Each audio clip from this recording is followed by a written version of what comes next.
მოგესალმებით, ქალბატონებო და ბატონებო, ჩემო ძვირფასო ტელემაყურებლებო. განვაგრძობთ გადაცემათა ციკლს საუბრები ჟურნალისტიკაზე. სიმართლე სიკეთით.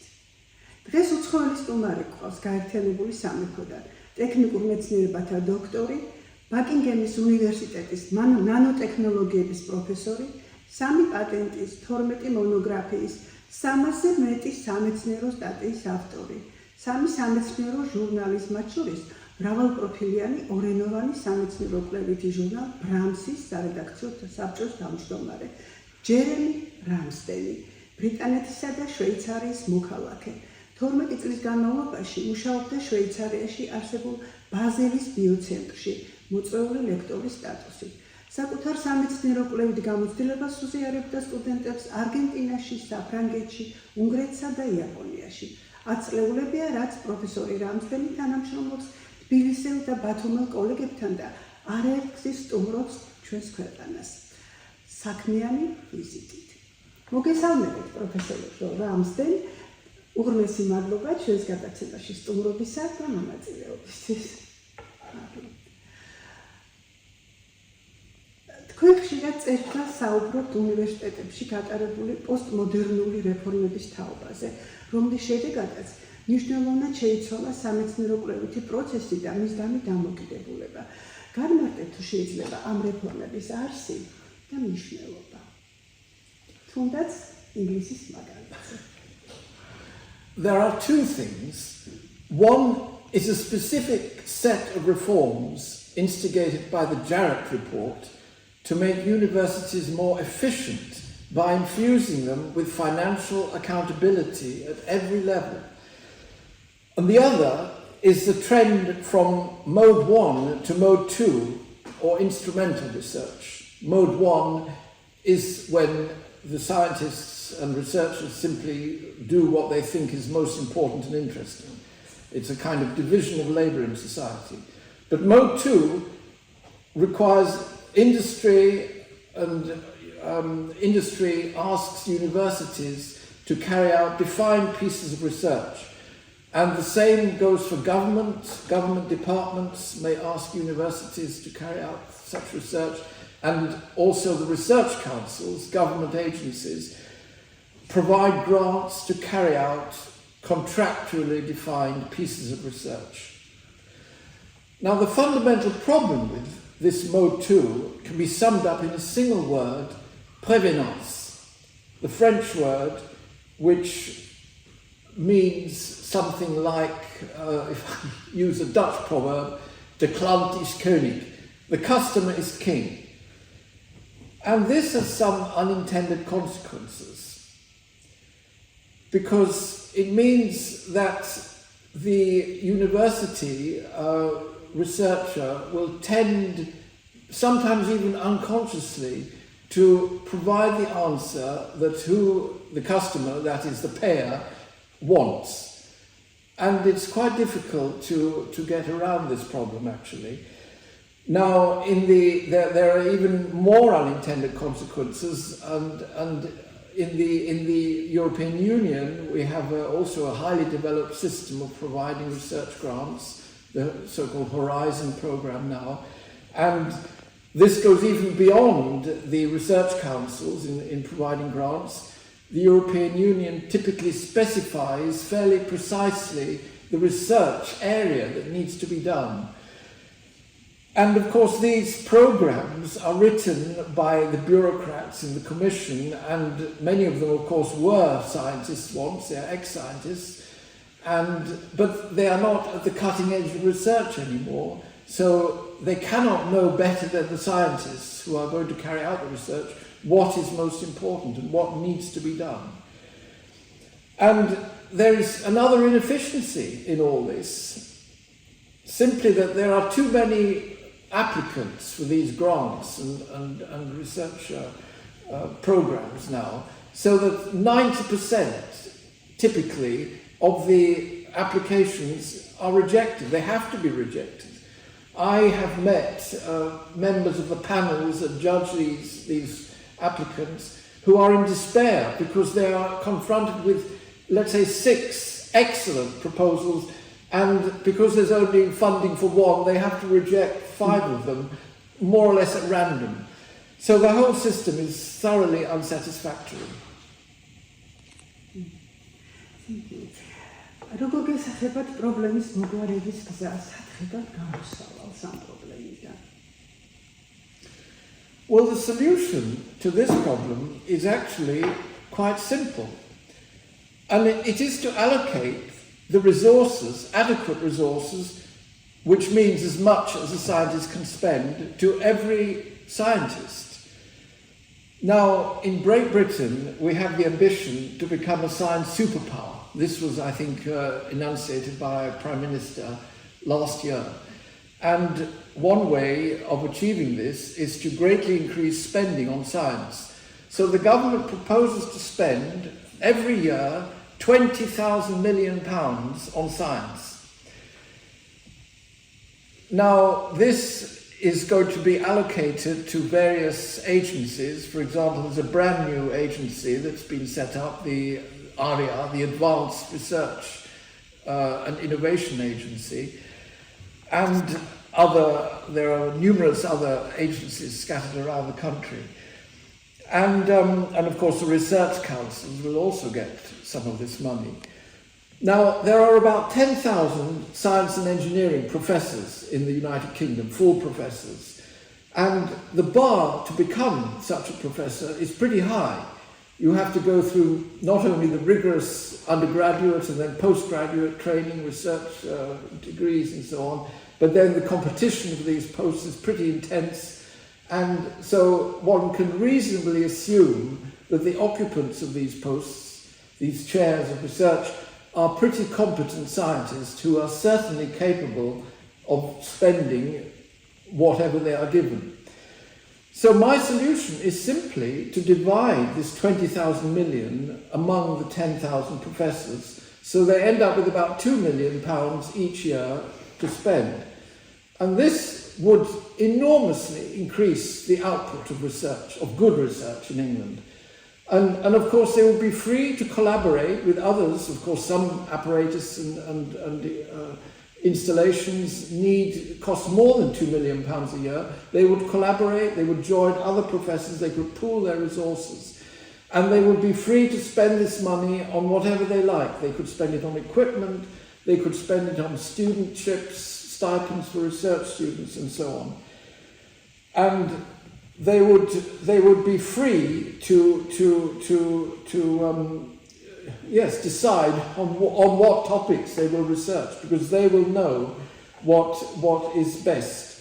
And we would sweep away all this expensive and demoralizing machinery of research councils and panels and so on that decide on which proposals are going to be funded, which anyway end up being very pedestrian, because by definition the majority of these panels or committees are in the mainstream.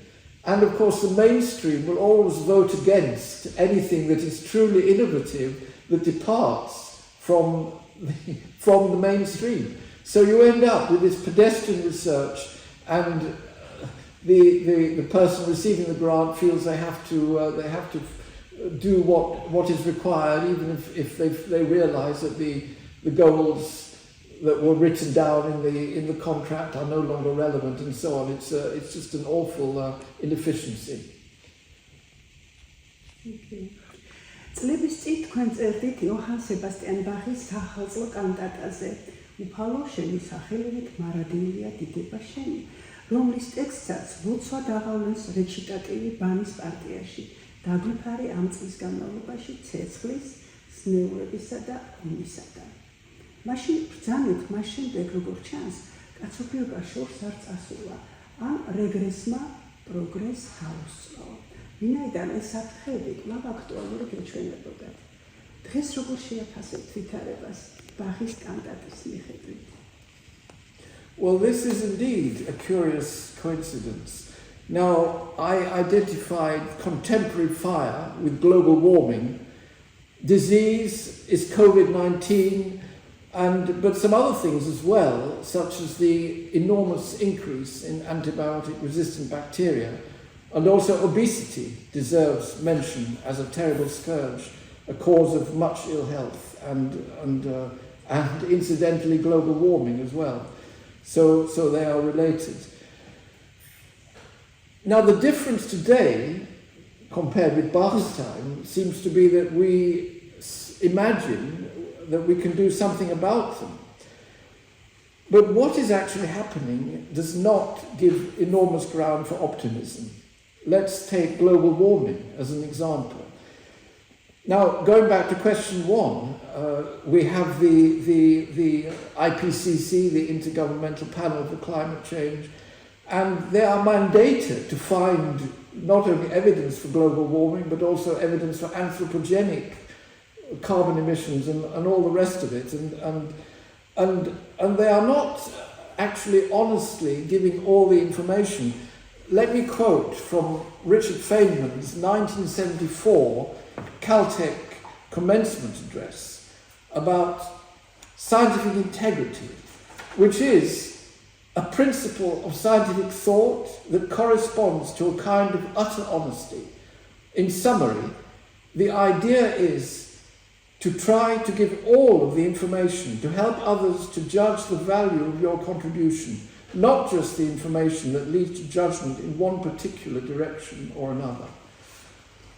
And in the case of global warming, this is what the IPCC has singularly failed to do. It's clearly giving information that suits a certain political agenda. And we see this in other fields. We see what has happened in COVID-19, and we see that also in the treatment of other diseases.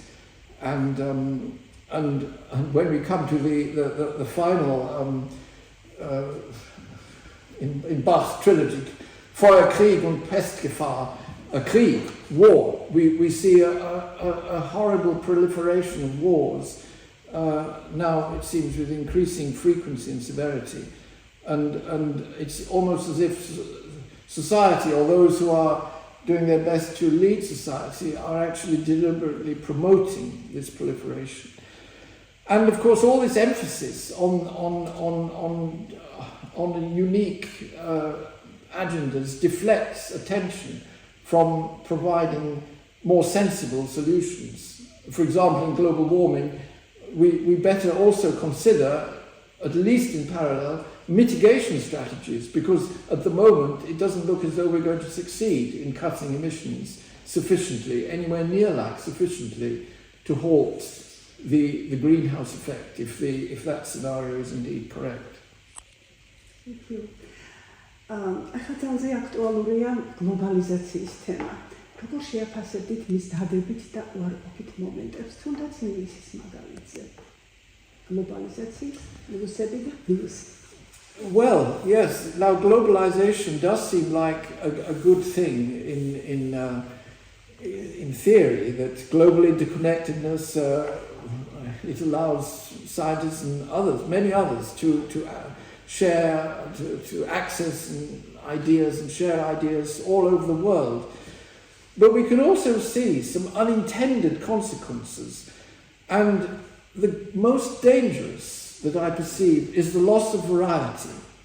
Now, there is a law, a cybernetic law of sufficient variety, of requisite variety, I think, that was formulated by Ross Ashby. And it simply states that in order to deal with the variety of the world, of the variety of problems, the variety of threats to our survival, we need to apply at least as much variety in our solutions. And although globalization might seem to encompass the variety of the whole world, in reality, and this is the unintended consequence, because of the law of exponential advantage, which is sort of more or less amounts to the same thing as the law of preferential attachment, we end up with dramatic loss of variety. Now, the law of exponential advantage really comes from ecology, and it for example, states that if you have various competing species in a niche, that very rapidly anyone that is even only slightly superior will quickly outcompete and eliminate all the others. And we see this with many technologies. We see this with computer operating systems. We see this in business mergers and acquisitions. In Great Britain, for example, we used to have 50 or more aircraft manufacturers. And now, sort of after the post-Second World War in the 1950s, now we have barely one. So you can see wherever you look, you see this terrible concentration. It's well known, for example, on the internet that although there are ever more websites, new websites are constantly being created, but traffic to these websites, is increasingly concentrated on a diminishing number. So that in fact we are constantly suffering from diminishing variety, and this is going to make it very difficult to tackle some of these great problems, because alternative solutions are simply end up being eliminated. Now, it also has political consequences, and this is particularly acute, I feel, for a small country like Georgia, that is at risk of its particular brands of variety being swamped by the big players. Now, the big players, the USA, China, India, and so on, they're not perhaps threatened by globalization, but small players are threatened. Now, we see in the case of Japan, it successfully isolated itself for about 200 years in the 17th and 18th centuries. But even that didn't last, and somehow but at least they showed it was possible. Now it's really very difficult for a country to isolate itself in that way. The pressures are almost incredible. During my visit here, for example, I'm learning about some of the horrible external pressures that are being imposed on the country, and making it difficult for it to carry out what is best for the citizens of the country. And well, I mean, can we generalize it?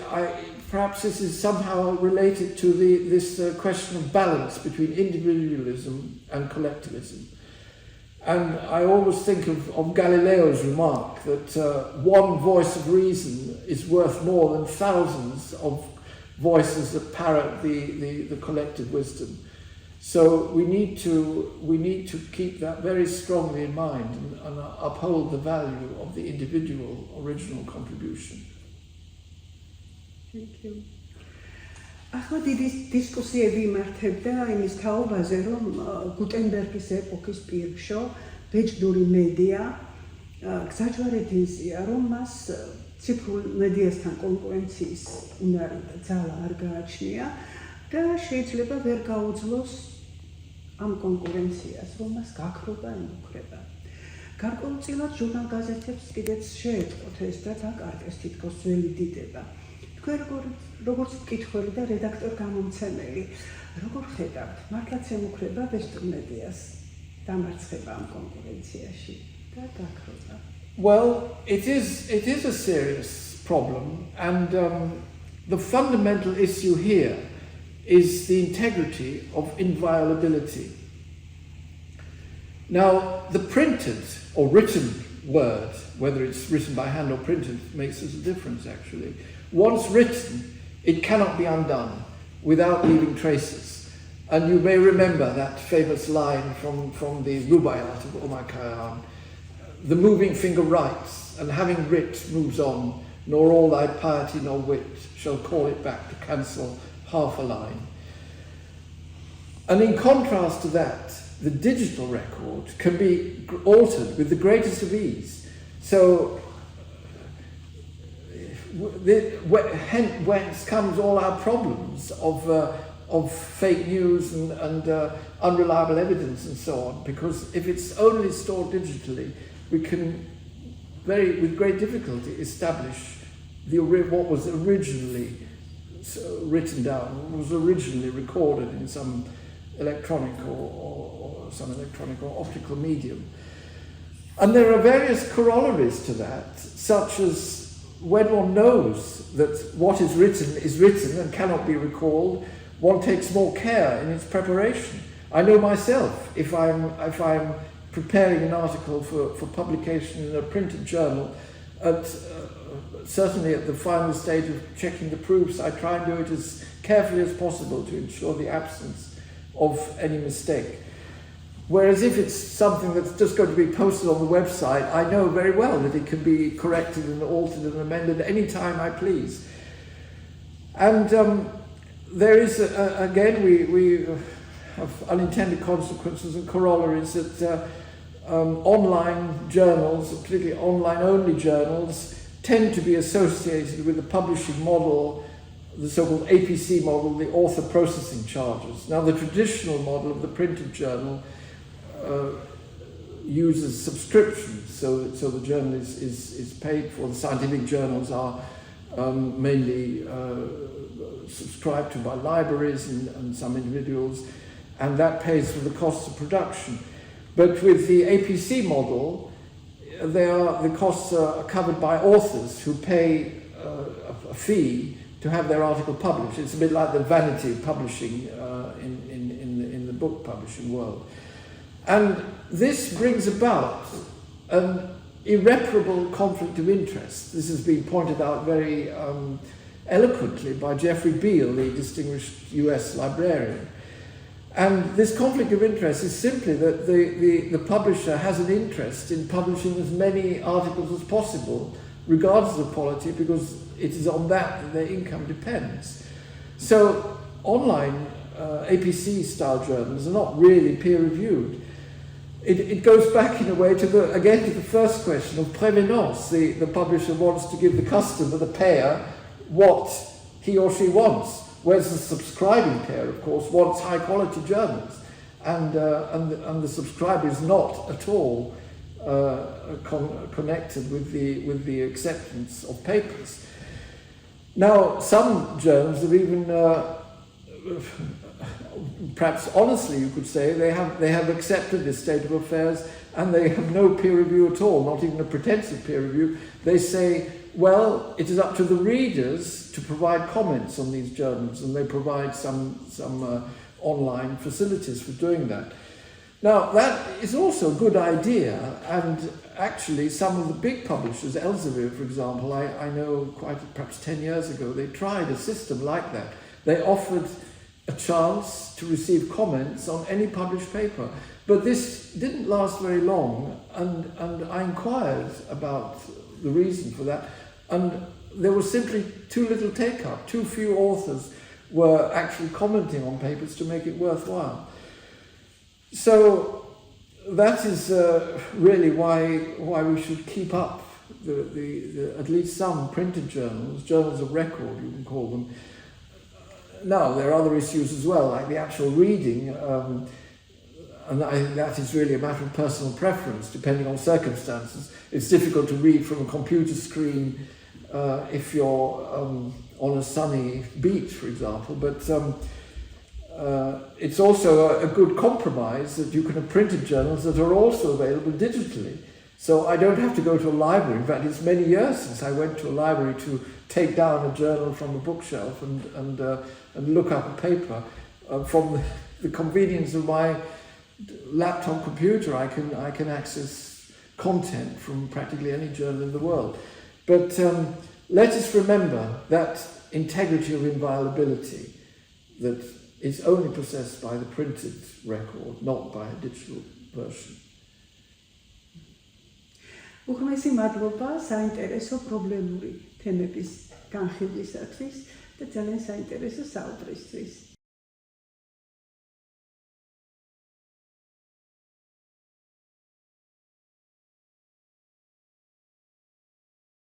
თქვენ კი მომავალ ხუთშაბათამდე გემშვიდობებით ჩემო ძვირფასო მაყურებლებო.